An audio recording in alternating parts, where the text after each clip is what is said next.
But, I mean, that division I think is going to be a little bit tougher, right? Like, I'm not the biggest Will Levis guy, but they've surrounded him with weapons.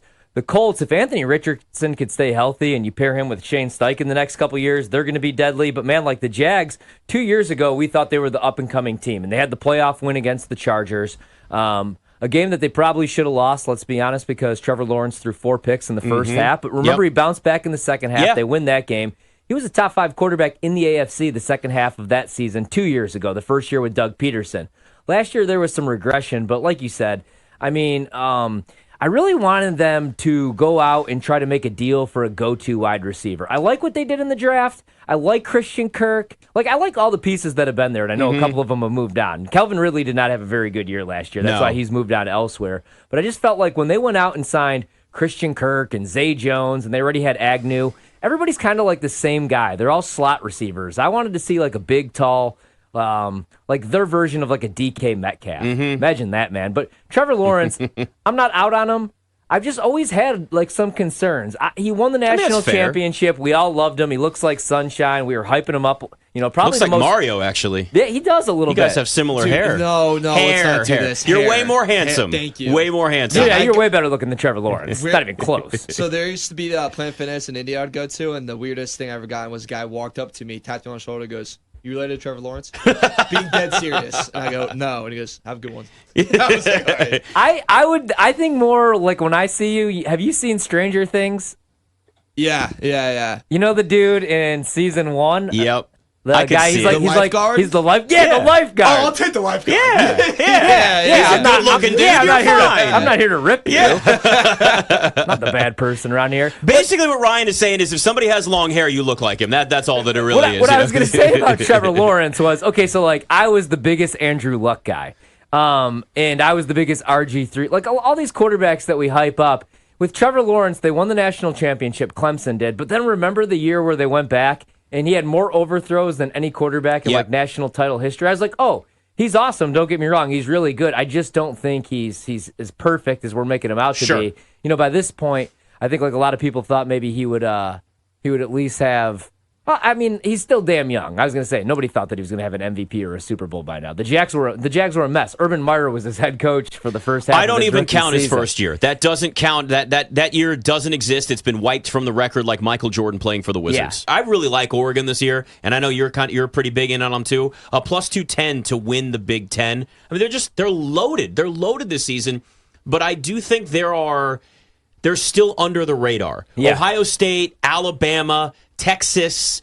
Obviously, Georgia, those are names we've talked about for years. Whether it's, I mean, Texas obviously has had its ups and downs, but it's a big program. We know like they're heavily involved in these conversations.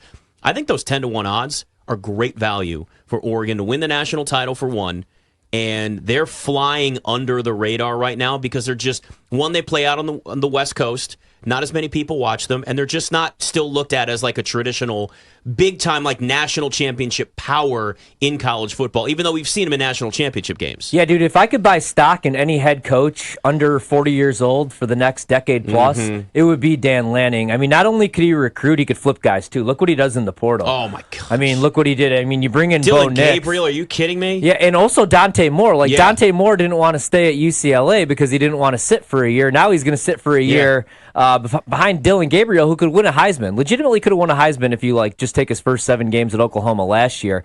I really like that offense, though, and I love Dan Lanning, man.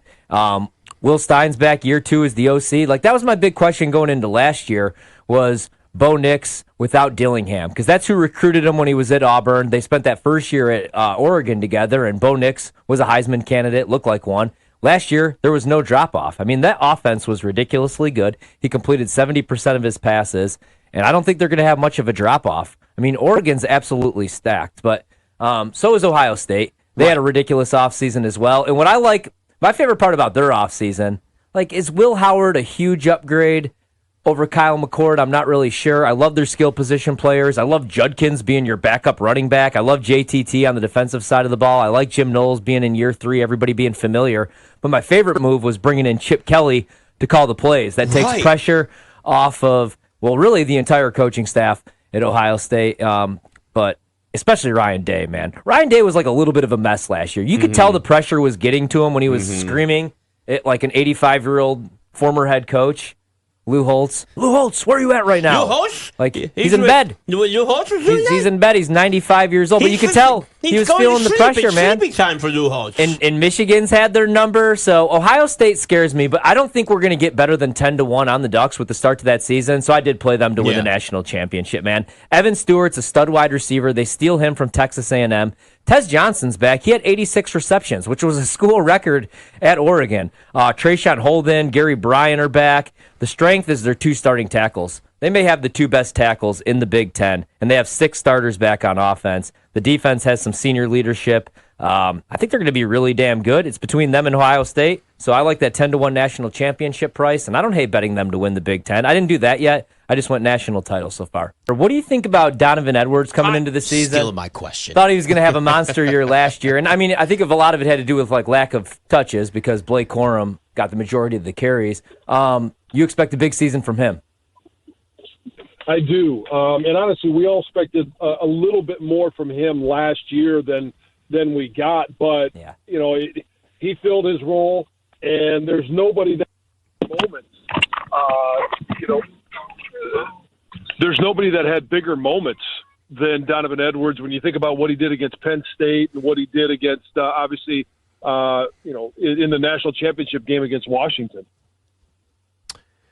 When we look now with no more J.J. McCarthy there at quarterback, do you have an idea of who the starting quarterback will likely be for them? We hear obviously like a 5-man quarterback battle going on there, a lot of different choices. How do you think that ends up shaking out? Well, I think it's probably going to be Alex Orji. I think he provides more in regards to his athletic ability, his arm talent, and all that surrounds that. But Jack Tuttle, don't underestimate his experience. He doesn't necessarily have the top end talent that you're going to see from Alex Orji, but he is a guy that's got 7 years of experience. He's a guy that you know, he was behind Michael Penix at Indiana, so he's kind of a little bit of a hidden gem. I'm excited about what he brings to this team. What would you consider a successful season this year? Because since it's kind of like a little bit of a rebuild, even if it's a rebuild on the fly with some familiar coaches, because the Big Ten's loaded and it's a lot different. Now you have Oregon, you have USC. Oregon's going to be really good. Ohio State really loaded up this offseason. What do you think the ceiling for this Michigan team could be here in 2024? I expect them to be a playoff team now that the conference, or now that the college football playoffs is at 12 teams.